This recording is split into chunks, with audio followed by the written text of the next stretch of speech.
Sa kanyang kamakailang pagdiriwang ng kaarawan sa Tanawan, Batangas, pinasaya ni Daniel Padilla ang kanyang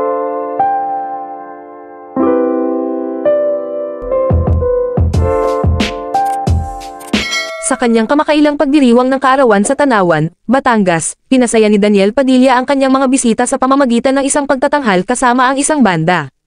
Kumuha ng pansin ang mga video ng kanyang pag-perform, na ibinahagi sa Facebook at TikTok, dahil sa kanyang bersyon ng kantang, Hinahanap-hanap Kita, ng River Maya, kung saan binago niya ang ilang bahagi ng mga liriko. Ilan sa mga kapansin-pansin na pagbabago ay ang pag-iba ng mga huling linya at pagpapahayag ng emosyon tungkol sa nawalang pag-ibig. Nagtaka ang mga fan kung ang mga pagbabagong ito ay nagpapahiwatig sa kanyang dating kasintahan na si Catherine Bernardo, na nauugnay sa ibang mga aktor. Gayunpaman, hindi agad nagbigay ng pahayag si Padilla tungkol sa isyong ito.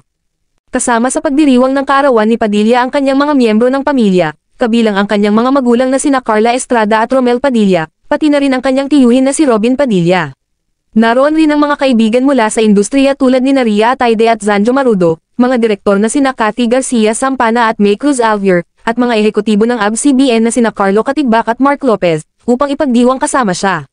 Bago ang kanyang mas pribadong selebrasyon, nagdaos ng mga pre-birthday celebration si Daniel Padilla sa isang tahanan para sa mga batang lumalaban sa kanser at sa isang tahanan para sa mga iniwan na pusa at aso.